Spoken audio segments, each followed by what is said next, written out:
Crime ওয়াচে আপনাদের প্রত্যেককে স্বাগত জানাচ্ছি। আমি মাকসুদুল হাসান। আশা করি যে যেখানে আছেন ভালো আছেন, নিরাপদে আছেন। পরাণের গহীন থেকে যে শব্দটি উচ্চারিত হয় তা হলো মা। এই মায়ের কোনো অসুবিধা হলে সন্তান জীবনের সব কিছু ঢেলে দিয়ে মাকে রক্ষার চেষ্টা করেন, কিন্তু মা জীবিত আছেন জেনেও যে সন্তান মাকে মৃত দেখিয়ে প্রতিপক্ষের বিরুদ্ধে মামলা করেন তাকে কি বলবেন? মা মারা যাওয়ার আগেই যদি তার কবর খোঁড়া হয় তাহলে বিষয়টি কতটা অমানবিক ব্যাপার হয়ে দাঁড়ায় তা আমাদেরও জানা নেই। এমনই এক জঘন্য ঘটনা ঘটেছে নরসিংদীর শিলমান্দি এলাকায়। ক্রাইম ওয়াচের এবারের পর্বে সেই অতি গোপনীয় ব্যাপারই তুলে এনেছেন আমাদের বিশেষ প্রতিনিধি শফিক শাহিন। তবে মায়ের মৃত্যুর মিথ্যা ঘোষণার দৃশ্য দেখানোর আগে আমরা আপনাদের নিয়ে যেতে চাই নরসিংদীর আরেক এলাকা রায়পুরায়। 1 মাসেরও বেশি সময় জুড়ে কি হচ্ছে সেখানে? জিদের আগুনে কত মানুষের প্রাণ গেল আর কত মানুষ চিরতরে পঙ্গু হয়ে গেল।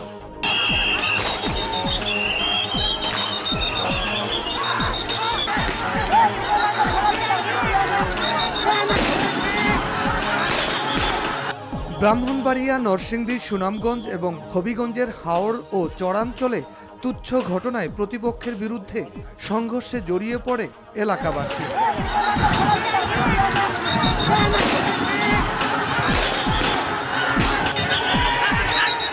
এমনকি কোথাও কোথাও মাইকে ঘোষণা দিয়ে মারামারির প্রস্তুতি নেওয়া হয়। সেই হামলা প্রতি হামলা চলে দিনের পর দিন। এক্ষেত্রে প্রতিপক্ষকে ঘায়েল করতে ব্যবহার করা হয় দেশীয় অস্ত্র।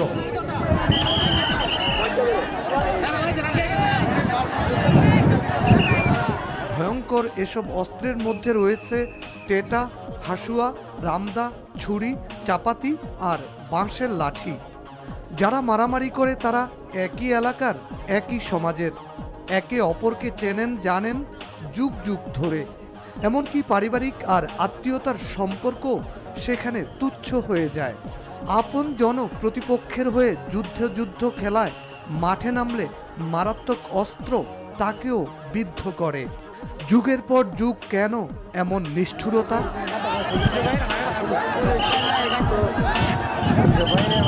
ব্রাহ্মণবাড়িয়া, কিশোরগঞ্জ, নরসিংদী, কুমিল্লা, হবিগঞ্জ অ্যাডজাসেন্ট ডিস্ট্রিক্ট, এই রিজিয়নটাই আপনার দাঙ্গা প্রবণ এলাকা, গ্রাম্য দাঙ্গা, গোষ্ঠী কেন্দ্রিক।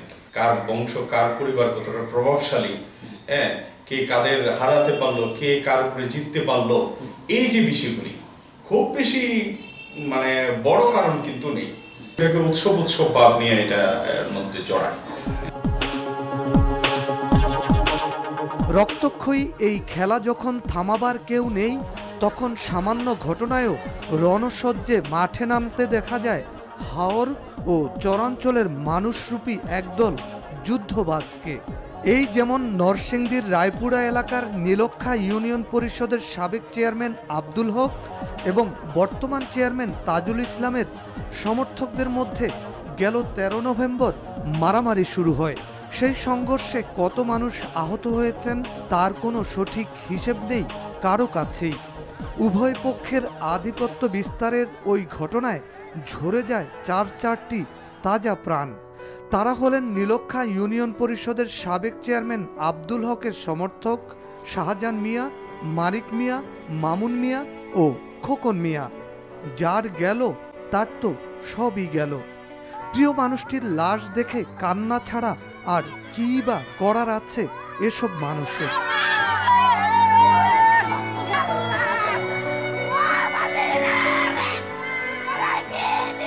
কারণ প্রতিপক্ষ যে তাদেরই অতি পরিচিত। এই ঘটনায় শুধু যে প্রাণ ঝরেছে তাই নয়, সেই ক্ষোভের আগুনে কত ঘর জ্বলেছে, কত মানুষের সম্পদ নষ্ট হয়েছে তার খবর কে রাখে?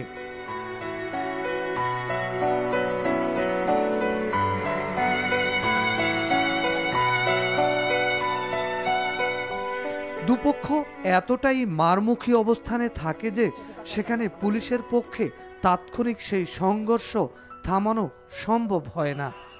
ফলে মারামারি চলে দীর্ঘদিন ধরে।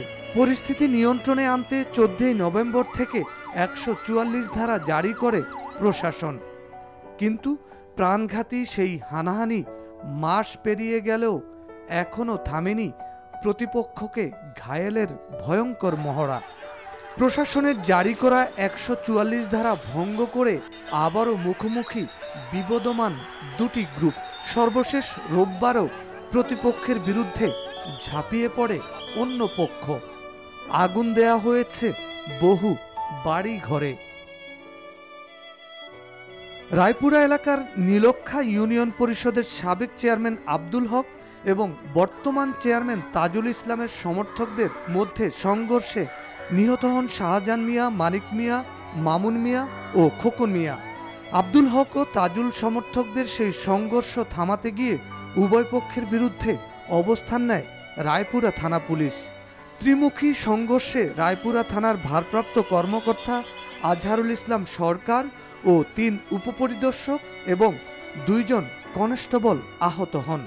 নিজেদের উপর হামলা ও ভাঙচুর এবং অগ্নিসংযোগের ঘটনায় পুলিশ বাদী হয়ে এলাকাবাসীর বিরুদ্ধে ২টি মামলা করে।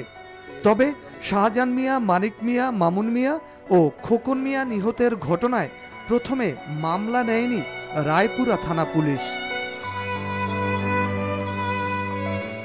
পুলিশ সুপার মহোদয়ের অফিসে ২ জন নেতাকে ডেকে এখানে মীমাংসা করার চেষ্টা করেছে, তারপরেও তারা পুলিশের কোনো কর্ণপাত না করে কালকে তারা পুলিশের উপর চড়াও হয়েছে। বাধ্য হয়ে পুলিশ ব্যবস্থা গ্রহণ করেছে।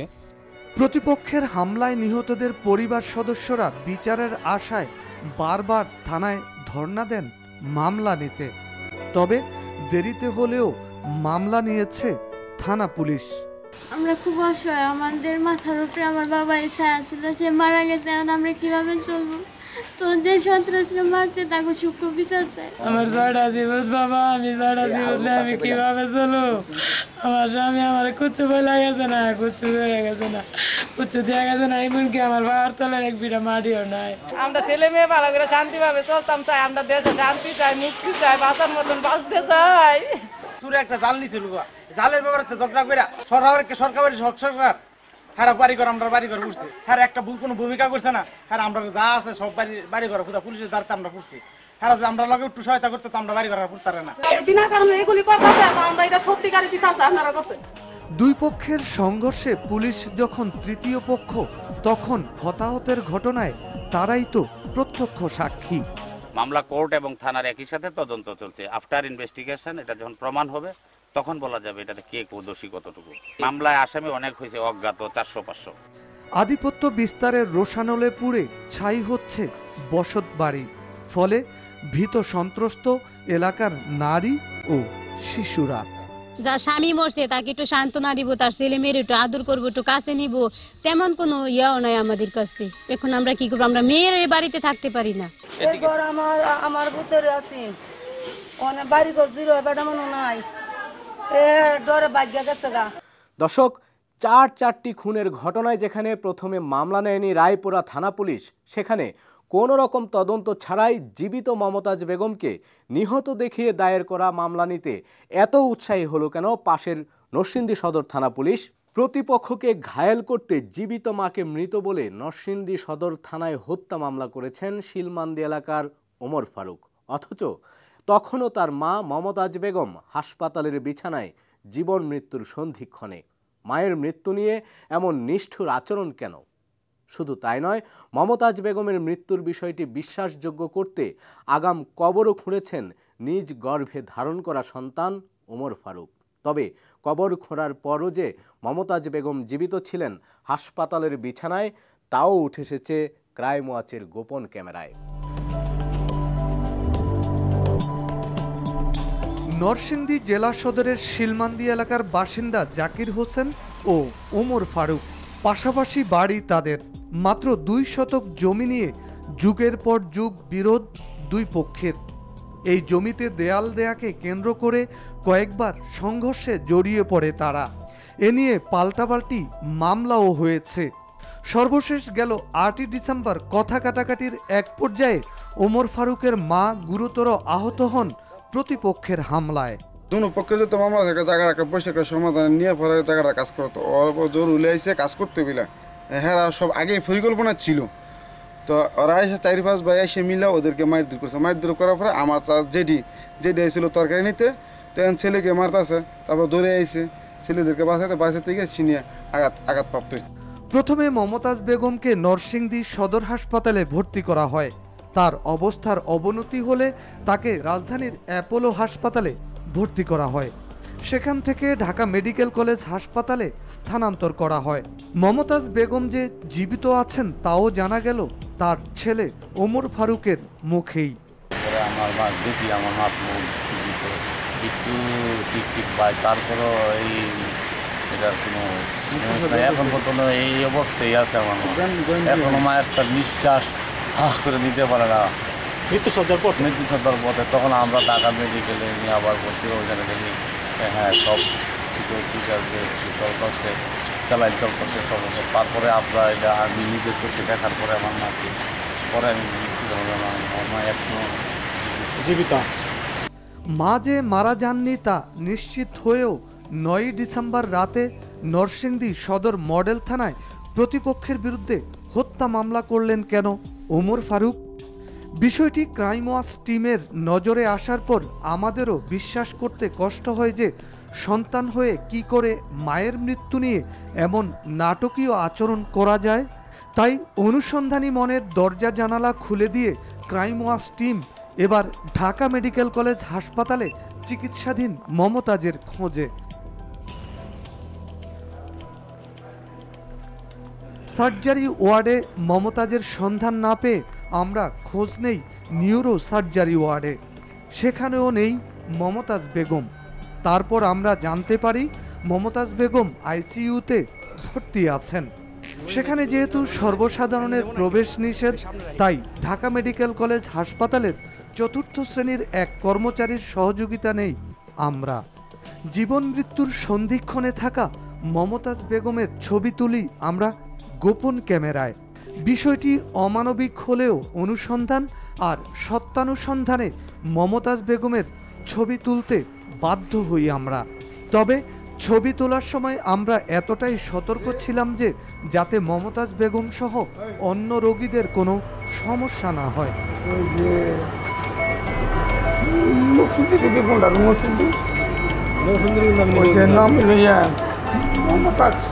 মমতাজ বেগম যে 14 ডিসেম্বর ভোর পর্যন্ত ঢাকা মেডিকেল কলেজ হাসপাতালের আইসিইউতে ভর্তি ছিলেন তা নিশ্চিত হই ঢাকা মেডিকেল কলেজ হাসপাতাল কর্তৃপক্ষ এবং মমতাজ বেগমের পরিবার সদস্যদের কাছ থেকে।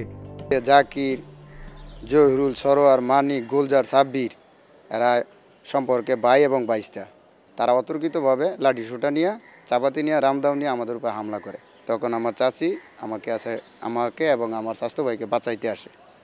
তারপর তাদের মাথার মাঝে জখম হয় এবং সাথে সাথে রাস্তার মাঝে পড়ে যায়। হিস্ট্রি অফ ফিজিক্যাল অ্যাসাল্ট এই সমস্যা নিয়ে এখানে এসেছিলেন, কিন্তু এর পূর্বে সে অ্যাপোলো হসপিটালে ভর্তি হয়ে ওখানে অপারেশন করিয়েছিল। সেই অপারেশন করার পরে তারা এখানে রেফার করেছে। পরবর্তীতে আমাদের হাসপাতালে এসে গত 10 তারিখে রাত্রে আসার পরে আমাদের নিউরো সার্জারি মহিলা বিভাগে ভর্তি হয়েছে। 4-5 দিন ধরে আসি পরে আজকে গতকালকে রাত্রে আমার 12টার সময় নার্সে ডেকে নিয়ে বলে আপনার রোগীর অবস্থা খুবই খারাপ। তবে 14 ডিসেম্বর ভোর পর্যন্ত মমতাজ বেগম ঢাকা মেডিকেল কলেজ হাসপাতালের বিছানায় চিকিৎসাধীন থাকলেও তারও 4 দিন আগে শিলমান্দি এলাকায় নিজ বাড়ির পাশে তার জন্য কবর খোঁড়েন পরিবার সদস্যরা।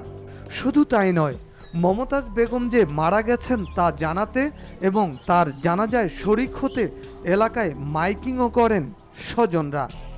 তবে এর পেছনেও প্রতিপক্ষের ষড়যন্ত্র আছে বলে দাবি করছেন মমতাজের পরিবার।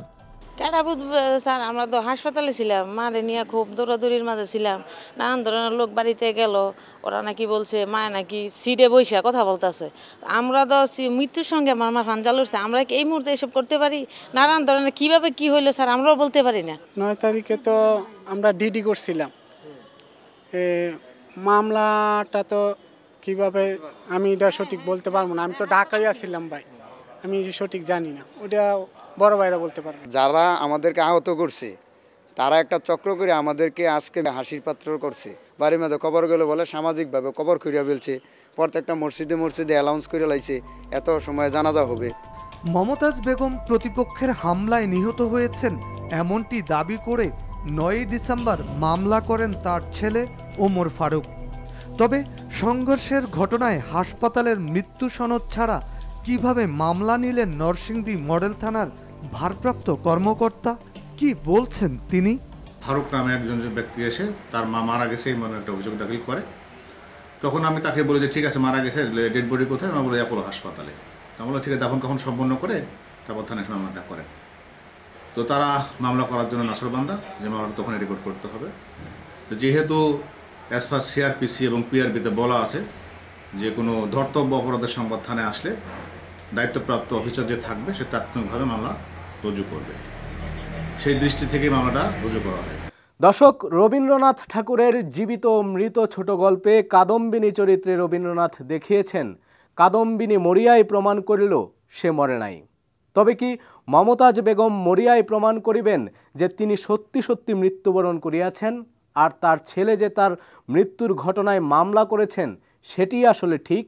প্রিয় মানুষের স্বাভাবিক মৃত্যু হলে যেখানে সুখে মুহ্যমান থাকে পরিবার সদস্যরা, সেখানে প্রতিপক্ষের হামলায় অস্বাভাবিক মৃত্যু হলে তা মেনে নেওয়া খুবই কষ্টের, আর তাতে দায়ীদের বিরুদ্ধে মামলা হবে এমনটাই স্বাভাবিক। কিন্তু নরসিংদীর মমতাজ বেগমের মৃত্যু হওয়ার আগেই যেখানে পরিবার সদস্যরা হত্যা মামলা ঠুকে দিয়েছে, সেখানে সেই সুযোগটিই কি এখন কাজে লাগাচ্ছে আসামিপক্ষ? মাত্র 2 শতক জমি নিয়ে বিরোধের জেরে গেল 8ই ডিসেম্বর প্রতিপক্ষের হামলায় গুরুতর আহত হন নরসিংদীর শিলমান্দি এলাকার মমতাজ বেগম। প্রথমে নরসিংদী সদর হাসপাতাল, পরে রাজধানীর অ্যাপোলো হাসপাতালে স্থানান্তর করা হয় তাকে। অবস্থার অবনতি হলে মমতাজ বেগমকে নিয়ে আসা হয় ঢাকা মেডিকেল কলেজ হাসপাতালে। এখানে আইসিইউতে জীবন মৃত্যুর সন্ধিক্ষণে থাকা অবস্থায় 14ই ডিসেম্বর ভোর 5টায় মৃত্যুর কোলে ঢলে পড়েন মমতাজ বেগম। উনি তো 9 তারিখ বা 10 তারিখে মারা যান নাই, মারা গেছে আজকে। আজকে কয় তারিখ? আজকে 14 তারিখ। 14 তারিখ কখন মারা গেছে? সকাল 5টায়, ভোর 5টায়। ভোর 5টায়।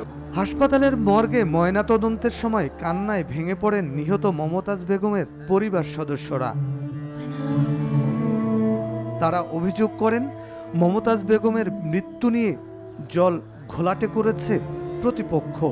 ভুল সংবাদের কারণেই মমতাজ বেগমের মৃত্যুর আগেই তাকে মৃত দেখিয়ে হত্যা মামলা করেছেন। 9 তারিখে না মারা গেছে আপনার মা? না, ওটা তো স্যার ডাক্তার আমাদের বলছে। ওইটা তো মনে করেন আমরা ঘরে যা ভিতর থেকে বলছে তাই আমরা জানি। কোন ডাক্তার বলছে আপনার? ডাক্তার নাম তো আমি জানি না, ভিতর থেকে বলছে তাই আমরা জানি। আমাদের আত্মীয় স্বজন সামাজিক মানুষ সব চাপ করে নিয়ে তারপর নিয়ে ওসি সাহেবের নিয়ে মামলা করাইছে। তবে কি মমতাজ বেগমের স্বজনদের ভুলের সুযোগটিই নিচ্ছেন মামলার আসামিরা? উল্টো তারা অভিযোগ করছেন তাদের ফাঁসাতেই মমতাজ বেগমকে নিজেরাই হত্যা করেছেন তার স্বজনরা। হ্যাঁ, রুগী হেরা ওই মাইরা মানে আমগরে আবার দ্বিতীয়বার ফাঁসানোর লেগে হেরা এই থানার মাইতে এই মামলা করার জন্য হেরা অগ্রসর হচ্ছে। ওরা নিজেরাই নিজেদের রুগী মাইরা এখন আমাদেরকে ফাঁসানোর চেষ্টা করতেছে। মমতাজের মৃত্যুর 4 দিন আগে বাড়ির পাশে তার জন্য যে কবর খোঁড়া হয়েছিল, সেই কবরেই শায়িত হলেন মমতাজ। আগাম মামলা নিয়ে যে বিতর্কের সৃষ্টি হয়েছিল, এখন তার অবসান হবে বলে মনে করছেন নরসিংদী সদর মডেল থানার ভারপ্রাপ্ত কর্মকর্তা গোলাম মোস্তফা। মারামারি হয়েছে এবং সেটা 8 তারিখে হয়েছে। মহিলা মারা গেছে 9 তারিখে মারা না গিয়ে 13 তারিখে মারা গেছে বা 14 তারিখে মারা গেছে। বিষয়টাই মামলা রেকর্ড করা, রেকর্ড সাপেক্ষে তদন্ত সাপেক্ষে যদি মিথ্যা হয় বাদীর বিরুদ্ধে ব্যবস্থা নেবেন, সত্য হলে অভিযোগপত্র কোর্টে সাবমিট করবেন। সেই দৃষ্টিকোণ থেকে এটা করা হয়েছে। এখানে এই ক্ষেত্রে আইনের কোনো ব্যত্যয় হয়নি। দর্শক, মমতাজ বেগম জীবিত থাকলে মিথ্যা মামলা দেওয়ার অভিযোগে আইনের ফাঁদে পড়তেন তার ছেলে ওমর ফারুক। তবে মৃত্যুর মতো চিরন্তন সত্য নিয়ে যেমন চালাকি করা উচিত নয়, তেমনি কেউ হত্যাকাণ্ডের শিকার হলে তারও সুষ্ঠু ও নিরপেক্ষ তদন্ত হওয়া উচিত। পরিশেষে বলতে চাই, আপনার আশপাশে ঘটে যাওয়া কিংবা ঘটতে পারে এমন কোনো অপরাধের কথা আমাদের জানান। আপনার পরিচয় গোপন রেখে ক্রাইম ওয়াচ টিম হাজির হবে আপনার দেখানো পথে। মুখোশ খুলব অপরাধীদের। আমাদের সাথে যোগাযোগের ঠিকানা প্রযোজক ক্রাইম ওয়াচ, এনটিভি, বিএসিসি ভবন, 7ম তলা, 102 কাজী নজরুল ইসলাম অ্যাভিনিউ, কারওয়ান বাজার, ঢাকা 1215। আমাদের ইমেল করতে পারেন crimewatch@ntvbd.com এই ঠিকানায়। আর পুনরায় অনুষ্ঠানটি দেখতে ভিজিট করুন www.ntvbd.com। ফেসবুকে আমাদের পাবেন facebook.com/crimewatchntv।